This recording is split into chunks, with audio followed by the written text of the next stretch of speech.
been down the smoke to have a check-up at the eye hospital. I've had a pair of glasses for years, but I thought they might need changing. They were me father's. Anyway, this optometrist says, "Can you read that chart on the wall for me?" So I said, "I'd be glad to. Could you bring it over here?"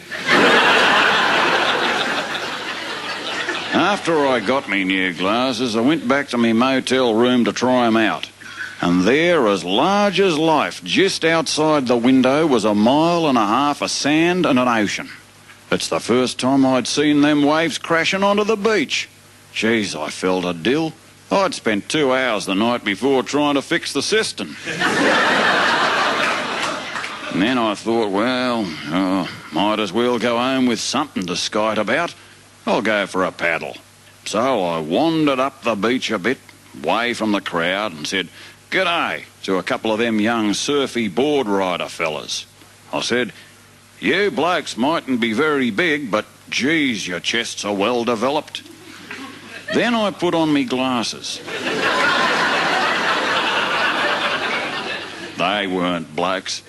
I was up the topless end of the beach, so I sort of blushed a bit and looked down at me feet.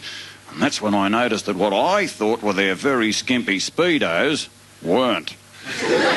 I was also down the bottomless end of the beach. Well, me face blushed to somewhere the other side of purple, and I thought to myself, cripes, this is good-o. So I took me clothes off and sat down. Now, I was sitting there just casually looking around at nothing in particular, when one lass said to me, "I can tell by your suntan that you usually wear long trousers and a singlet. But don't worry, you'll soon get used to the idea."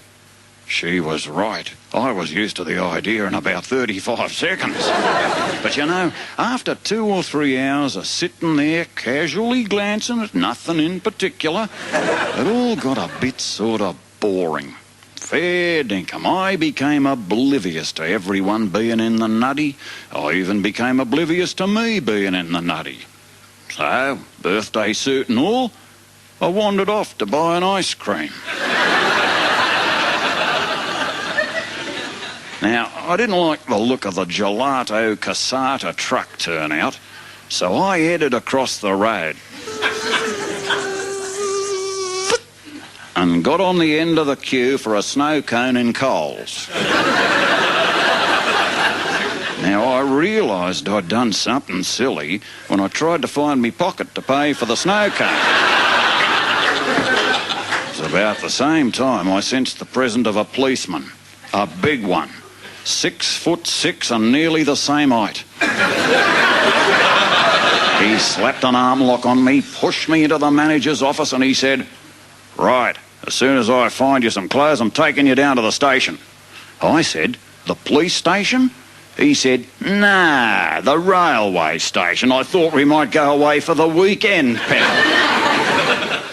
Now, I didn't know if he was joking or not. But to be on the safe side, I dropped him like a school case. Then I realised what I'd done. I was up for indecent exposure, resisting arrest and assaulting a policeman. Poor bloke, he was out like a Catholic's raffle book. Well, there was only one thing I could do. I picked up the phone and rang the police station. I said, "You'd better come down to Coles. There's a naked man in the manager's office." Then I stole the cop's clothes and ran like hell.